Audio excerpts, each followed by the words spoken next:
Hello నమస్తే. నేను శ్రీనివాసరావు వాసంశెట్టి. నాది కాకినాడ. నేను యూజ్డ్ కార్ బిజినెస్ చేస్తాను. అంటే నేను ఢిల్లీలో ఉంటాను. నాకు కరూర్ బాగ్లో ఆఫీస్ ఉంది. నేను బీకామ్ కంప్యూటర్ చదివాను.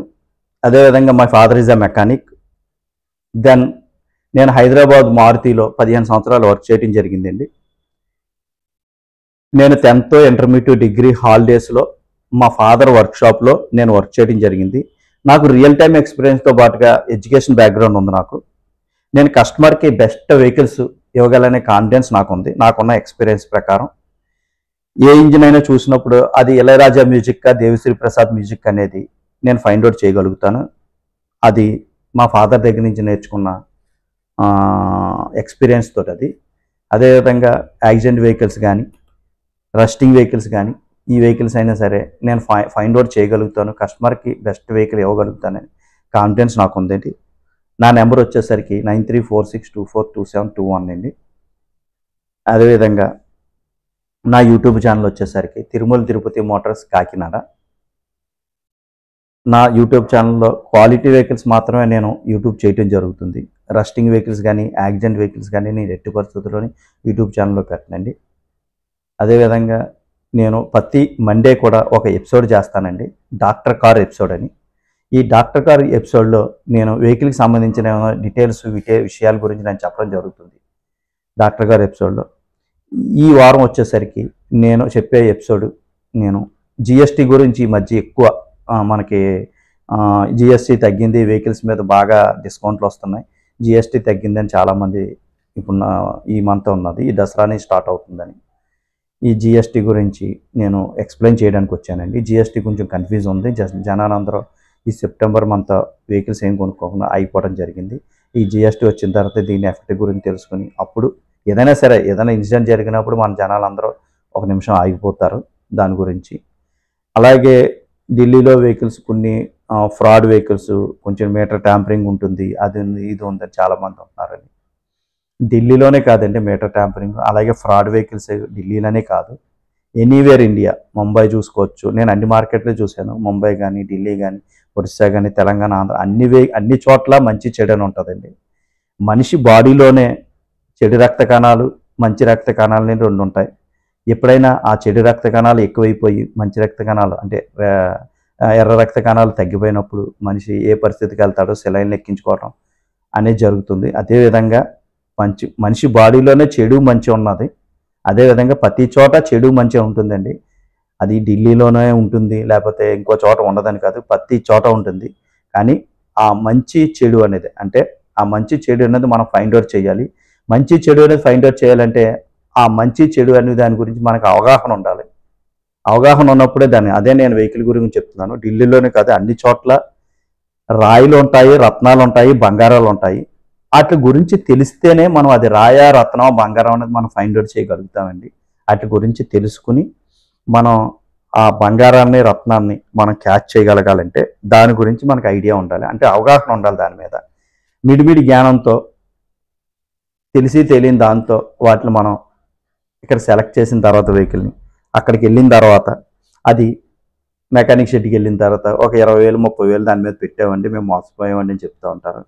మంచి చెడు అనేది మనం నిర్ణయించడంలో జరుగుతుందండి. అన్ని చోట్ల మంచి చెడు అని ఉంటుందండి. అది దాన్ని మనం డిసైడ్ చేసుకోవాలి మంచి చెడు అనేది. చాలామంది వచ్చి ఢిల్లీలో వెహికల్స్ కొనుక్కుంటున్నారు. ఆ ఇప్పించే అతనికి ఎవరైతే మీ బండిని సర్టిఫై చేస్తాడో అతనికి మంచి చెడు అంటే అతనికి బండి మీద గ్రిప్ ఉండాలి. అప్పుడే మీకు బెస్ట్ వెహికల్ దొరుకుతుంది. అప్పుడు వరకు మీకు బెస్ట్ వెహికల్ అనేది దొరకదండి. కొన్ని ఫ్లడ్ వెహికల్స్ ఉన్నాయండి, అంటే వర్షంలో వాటర్లో మిగిలిపోయిన వెహికల్స్ ఉన్నాయి. వాటర్లో వెహికల్ వెళ్ళి మళ్ళీ పైకి వెళ్ళిపోయేది ఒక రకంగా ఉంటుంది. అంటే మన ఊర్లో కూడా వెహికల్ వర్షం పడుతుంది, అన్ని చోట్ల వర్షం పడుతుంది, వెహికల్ వాటర్లోకి వెళ్ళిపోవడం అనేది. కానీ వాటర్లో ఫ్లడ్ అయిపోయి అంటే 2-3 రోజులు వాటర్లో ఉండిపోయిన వెహికల్స్ మీద ఎక్కువ ఎఫెక్ట్ ఉంటుంది. ఎక్కువ ఎఫెక్ట్ దాని మీద ఉంటుందండి. దాని గురించి గుర్తించాలి. ఇప్పుడు కొత్తగా జిఎస్టీ అని వస్తుందండి. జిఎస్టీ మీద చాలామంది అవగాహన లేక జిఎస్టీ ఎఫెక్ట్ ఎలా వరకు అవుతుందో అయిపోయింది. నేను జిఎస్టీ గురించి ఈరోజు ఎపిసోడ్లో నేను చెప్పడానికి వచ్చాను. ఈరోజు జిఎస్టీ కేంద్ర ప్రభుత్వం అంటే ఈ జిఎస్టీని ఎందుకు తీసుకొచ్చింది, అసలు దేనివల్ల అంటే కేంద్ర ప్రభుత్వం డీజిల్ వెహికల్స్ని కంట్రోల్ చేసి ఎలక్ట్రికల్ వెహికల్స్ని పెట్రోల్ వెహికల్స్ని ఎక్కువ జనాలు తీసుకునేలాగా చేయడానికి ఈ జిఎస్టీ మీద ఎఫెక్ట్ ఈ జిఎస్టీని తీసుకొచ్చిందండి. జిఎస్టీ ఏ విధంగా ఉంటుంది అనేది నేను ఎక్స్ప్లెయిన్ చేస్తాను. ఇప్పుడు ఫస్ట్ పార్ట్ వచ్చేసరికి పెట్రోల్ ఇంజిన్లు సిఎన్జి ఇంజిన్లు అవ్వచ్చు 1200 అంటే 1200 సీసీ లోపు ఇంజిన్లకి 18% జిఎస్టీ పెట్టిందండి కేంద్ర ప్రభుత్వం, సెంట్రల్ గవర్నమెంట్ 18%. అది 28%. ఏ వెహికల్కి అయినా సరే జిఎస్టీ 28% ఉండేది. ఓల్డ్ టారిఫ్ అది 28% ప్లస్ 1% చెస్ ఉండేది, లేకపోతే 28% ప్లస్ కొంచెం అమౌంట్ బట్టి 3% చెస్ ఉండేది. ఇప్పుడు అట్లా కాదండి, 18%, 18% 1200 సీసీ లోపు ఉన్న ఇంజిన్లకి. అంటే ఎగ్జాంపుల్ నేను చెప్తున్నాను. ఇప్పుడు మారుతి వచ్చేసరికి ఆల్టో, వ్యాగనర్, ఎర్టికా, బ్రేజా ఇటువంటి వెహికల్స్ అంటే 1200 సీసీ. పెట్రోల్లో ఇవి 1200 సీసీ ఉంటాయండి. 1200 సీసీ అంటే మీకు 1190. డిజైర్ గురించి కానీ బ్రేజా గురించి మనం మాట్లాడదామండి. అది 1200 సీసీ పెట్రోల్ ఇంజిన్ కానీ సిఎన్జి కానీ వస్తుందండి. అందులో వచ్చేసరికి ఎగ్జాంపుల్ అది 1197 సీసీ వస్తుంది. అంటే 1200 సీసీ లోపల ఉంది కాబట్టి దానికి 18% ట్యాక్స్ పడుతుంది. లైఫ్ ట్యాక్స్లో ఏమి డిఫరెన్స్ ఉండదండి. చాలా మంది అనుకుంటున్నారు జిఎస్టీ తగ్గిపోతుంది కదా, లైఫ్ ట్యాక్స్లో ఏం డిఫరెన్స్ ఉంది. లైఫ్ ట్యాక్స్ అనేది స్టేట్ గవర్నమెంట్ సంబంధించింది, జిఎస్టీ అనేది సెంట్రల్ గవర్నమెంట్కి, దీనికి సంబంధం లేదు. సెకండ్ హ్యాండ్ వెహికల్స్ వచ్చేసరికి కూడా ట్యాక్స్ తగ్గుతుంది కదా అంటే ఏమీ తగ్గదండి. జిఎస్టీకి లైఫ్ ట్యాక్స్కి ఏం సంబంధం లేదు. మీరు ఎక్కడ వెహికల్ కొనుక్కున్నా, సెకండ్ హ్యాండ్ వెహికల్ కొనుక్కున్నా, ఢిల్లీలో కొనుక్కున్నా మీరు అక్కడికి వెళ్ళి లైఫ్ ట్యాక్స్ అనేది సపరేట్. లైఫ్ ట్యాక్స్ 18% ఆంధ్రాలో నడుస్తుంది. అదేవిధంగా అక్కడ లైఫ్ ట్యాక్స్ ఉంటుంది. జిఎస్టీకి లైఫ్ ట్యాక్స్కి సంబంధం లేదు. మీరు దాని గురించి ఏమీ ఆందోళన చెందవసరం లేదు. పెట్రోల్లో 1200 సీసీ పైన, పెట్రోల్లో 1200 సీసీ ఏ వెహికల్స్ ఉన్నాయి ఏంటంటే బ్రేజాలో 1.5 ఇంజిన్ ఉందండి పెట్రోలు, ఎర్టిగాలో కూడా 1.5 ఇంజిన్, సిఎన్జి ఉంది, పెట్రోల్లో కూడా ఉంది. ఈ వెహికల్స్కి వచ్చేసరికి 40% జిఎస్టీ పడుతుంది. 1200 పెట్రోల్ ఇంజిన్ అబోవ్ ఉంటే అంటే 1200 సీసీకి పైన ఉన్న వెహికల్కి 40% అంటే 40% జిఎస్టీ పే చేయాలి ఈ ఇంజిన్లకి. అందుకని ఎర్టిగాకి సంబంధించి, బ్రేజాకి సంబంధించి 1500 సీసీ వచ్చేసరికి 1500 సీసీ అంటే మీకు ఆ సీసీ ఎంత వస్తుందంటే అండి 1483 వస్తుందండి. 1483 సీసీ వస్తుంది అది. ఆ సీసీలకి అయితే మనం పెట్రోల్ ఇంజిన్ వచ్చేసరికి, సిఎన్జికి వచ్చేసరికి 40% పే చేయాలి. ఇక డీజిల్ ఇంజిన్ దగ్గరికి వచ్చేసరికి డీజిల్ ఇంజిన్ 1500 సీసీ బిలో ఉన్న ఇంజిన్స్, 1500 సీసీ అంటే 1500 సీసీ లోపల ఉన్న ఇంజిన్లకి 18% పెట్టింది జిఎస్టీ, 18% పెట్టింది సెంట్రల్ గవర్నమెంట్. లైఫ్ ట్యాక్స్లో ఏం ఇబ్బంది ఉండదు. మీరు సెకండ్ హ్యాండ్ వెహికల్ తీసుకొని, కొత్త వెహికల్ తీసుకోండి, లైఫ్ ట్యాక్స్ అనేది యాజ్ ఇట్ ఈజ్గా నడుస్తుంది. లైఫ్ ట్యాక్స్కి ఏం సంబంధం లేదు. 1500 సీసీ పైన ఉన్న డీజిల్ ఇంజిన్కి 40% పెట్టిందండి. ఇప్పుడు 1500 సీసీ లోపల ఇంజిన్ లేదో మనం చూద్దాం. మారుతిలో డీజిల్ ఇంజిన్ ఏమీ లేదు ఇప్పుడు ప్రజెంట్ అయితే మారుతికి సంబంధించి. ఇక 1500 సీసీ వచ్చేసరికి మనకి వెన్యూ వస్తుందండి. వెన్యూ 1.4 ఇంజిన్, 1.1, 1.2 వెన్యూ వస్తుందండి. అలాగే నెక్సాన్ కూడా వస్తుంది 1500 సీసీ ఇంజిన్. నెక్సాన్లో కూడా 1500 సీసీ అంటే మీకు ఆల్మోస్ట్ 1497 ఇంజిన్ సీసీ వస్తుంది. అది దానికి మీకు 18% ట్యాక్స్ వస్తుంది. వెన్యూ కూడా 18% వస్తుంది. ఇదే క్రేటా దగ్గరికి వద్దాం మనం. క్రేటా వచ్చేసరికి క్రేటాలో 1.4 ఇంజిన్లు ఉన్నాయి, ఇప్పుడు లేవండి. కొత్త ఇంజిన్లు అన్నీ ఇప్పుడు 1.5, 1.6లో వస్తున్నాయి. 1.5 వరకు కూడా క్రేటాకి మనకి 18% ట్యాక్స్ పడుతుంది. 1.4 తీసుకున్న క్రేటాకి 18% పడుతుంది డీజిల్. 1.5 తీసుకున్నా సరే అది కూడా 1497 ఉంటుంది సీసీ, అది కూడా 18% వస్తుంది. అదే 1.6కి వద్దామండి. 1.6కి వచ్చేసరికి 40% జిఎస్టీ వస్తుంది. 1.6కి వచ్చేసరికి 40% జిఎస్టీ వస్తుందండి. ఇక్కడ 40% జిఎస్టీ మజా ఉంటుంది ఇక్కడ. అలాగే మనకి ఇన్నోవా వచ్చేసరికి 2.2 ఇంజిన్ అండి. ఇన్నోవా వచ్చే 2.4 ఇంజిన్ వస్తుంది, దీనికి 40% పడుతుంది. ఇన్నోవా క్రిస్టా తీసుకున్న సెకండ్ హ్యాండ్ వెహికల్స్కి ఏమీ జిఎస్టీతో ఎటువంటి సంబంధం ఉండదు. కొంతమంది కన్ఫ్యూజ్ అవుతున్నారు, సెకండ్ హ్యాండ్ వెహికల్ తీసుకున్నా మనకి జిఎస్టీ ఏమీ లేదండి. మీకు ఇది క్లారిటీగా చెప్తున్నాను నేను. మీకు మహేంద్రాలో వచ్చేసరికి మహేంద్రాలో మీకు 300 వచ్చేసరికి 1500 బిలో సీసీ అండి. అది దానికి మనకి 18% ట్యాక్స్ పడుతుంది. ఎక్స్యూవీ 700 వచ్చేసరికి 40% పడుతుంది. హారియర్ వచ్చేసరికి 2.2 ఇంజిన్, హారియర్ వచ్చేసరికి అదే పడుతుంది మీకు. అదే ఇన్నోవా క్రిస్టా వచ్చేసరికి 40% పడుతుందండి. ఇన్నోవా క్రిస్టా వచ్చేసరికి టొయోటాలో 1500 సీసీలు ఏమున్నాయండి, ఏమీ లేవండి. ఆల్మోస్ట్ ఒకటి ఏదన్నా ఉన్నా 1500 సీసీ లోపల ఉంటే మీకు 18% పడుతుంది. 1500 సీసీ పైన ఏదన్నా 1500 సీసీ పైన అంటే 1.6 మీకు చెప్తున్నాను. క్రేటా జస్ట్లో మిస్ అయింది. క్రేటా 1.6 ఇంజిన్ రిలీజ్ చేస్తుంది డీజిల్లో. 1.6 ఉన్న ఇంజిన్లు అన్నిటికీ 40% పడుతుందండి. అందులో ఏమీ ఇబ్బంది ఏమి ఉండదు. అందులో కొన్ని ఎలక్ట్రికల్ ఇంజిన్స్ ఏదైనా సరే 5% పెడుతుంది. ఇంకా హైబ్రిడ్ ఇంజిన్లు కూడా అదే విధంగా రన్ అవుతుందండి. ఇది గమనించండి. చాలామంది ఏంటంటే చాలా రేట్లు తగ్గిపోయి అనుకుంటున్నారు.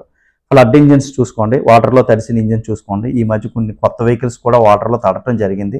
దాని మీద ఎంత డిస్కౌంట్లు ఇస్తున్నారో, భారీ డిస్కౌంట్లు ఇస్తున్నారా అవి కూడా చూసుకోవాలండి. వాటర్లో తడిసిన ఇంజిన్స్ ఏ విధంగా ఉన్నాయి అనేది, కస్టమర్లు ఏ విధంగా వాళ్ళు చేస్తున్నారు అనేది. ఇంకా మిగిలిన వెహికల్స్ కూడా డిస్కౌంట్లు, ఎందుకంటే దసరా ఉంది కాబట్టి డిస్కౌంట్లు మంచిగానే ఇస్తారు.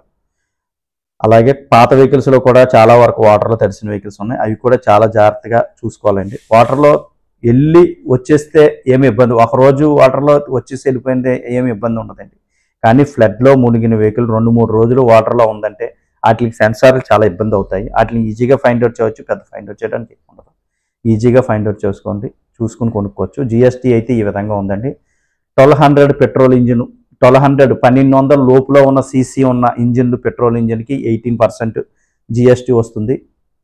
1200 పైన ఉన్న ఇంజిన్లు అంటే 1300 ఉన్నా సరే, 1201 ఉన్నా సరే సీసీ, దానికి 40% పెట్రోల్ ఇంజిన్ అయినా సరే 40% పడుతుందండి. మీకు పెట్రోల్ ఇంజిన్లు వచ్చేసరికి 1500 అంటే 1500 సీసీ లోపులో ఉన్న డీజిల్ ఇంజిన్లు, మనకి 1500 సీసీ లోపులో ఉన్నది ఏమున్నాయి, ఏ వెహికల్స్ ఉంటాయండి? నెక్సాన్ ఉంటుందండి, వెన్యూ ఉంటుంది, అలాగే క్రేటా వచ్చేసరికి 1.4 ఉండొచ్చు. ఇంకా టియాగో పెట్రోల్ ఇంజిన్ మీకు 1.1, 1.2లోనే ఉంటుందండి. అది ప్రాబ్లం లేదు మనకి. ఇక i20 వచ్చేసరికి అందులో 2 రకాల ఇంజిన్లు ఉన్నాయి. 1.2 ఇంజిన్లు ఉన్నాయి, 1.5 ఇంజిన్లు కూడా ఉన్నాయండి అందులో. అవి చూసుకోవాలి అక్కడ. 1.5 పెట్రోల్ వచ్చేసరికి 40% అయిపోద్ది. డీజిల్ ఇంజిన్ 1500 సీసీ లోపల మనకి 300X దొరుకుతుంది. నెక్సాన్ దొరుకుతుందండి, 1500 సీసీ లోపల ఉంటుంది నెక్సాన్. ఈ ఇంజిన్కి మనకి 18% పడుతుంది డీజిల్. 1500 పైన ఉన్న 40% అది. ఇది గమనించి కస్టమర్లు దీని మీద కొంచెం క్లారిటీ లేదు, కన్ఫ్యూజ్ అవుతున్నారు కొంతమంది. క్లారిటీ ఏం లేదని ఇది ఇందులో సింపుల్గా 2 ముక్కల్లో చెప్పింది. వీటికి సెస్ ఉంటుందో లేదో ఆ మేడం గారు చెప్పలేదు. మన ఫైవ్ మినిస్టర్ గారు వీటి మీద సెస్ ఉంటుంది లేదని క్లారిటీ అవ్వలేదండి ఆవిడ. అలాగే 300 టూ వీలర్స్ వచ్చేసరికి 350 సీసీ వరకు చెప్పారు, కానీ 3 వీలర్ దగ్గరికి వచ్చేసరికి మేడం చెప్పలేదండి 3 వీలర్ ఏ విధంగా తీసుకుంటారనేది. ఇది గమనించి ఏమన్నా డౌట్ ఉంటే నాకు కాల్ చేయండి సార్. నా పేరు శ్రీనివాసరావు వాసంశెట్టి, నాది కాకినాడ అండి. నేను బీకాం కంప్యూటర్ చదివాను. నేను మారుతిలో 15 సంవత్సరాలు వర్క్ చేయడం జరిగింది హైదరాబాద్లో. మా ఫాదర్ ఈజ్ ఎ మెకానిక్. నేను 10th క్లాస్ ఇంటర్మీడియట్ డిగ్రీలో హాలిడేస్లో నేను వర్క్షాప్లో వర్క్ చేయడం జరిగింది. నాకు రియల్ టైమ్ ఎక్స్పీరియన్స్తో పాటుగా ఎడ్యుకేషన్ బ్యాక్గ్రౌండ్ కూడా ఉందండి. నా నెంబర్ వచ్చేసరికి 9346242721 అండి. ఎనీ టైం కాల్ చేయొచ్చు. నా యూట్యూబ్ ఛానల్ వచ్చేసరికి తిరుపతి మోటార్స్ కాకినాడ. దయవించి షేర్ చేయండి, లైక్ చేయండి, సబ్స్క్రైబ్ చేయండి. Thank you very much.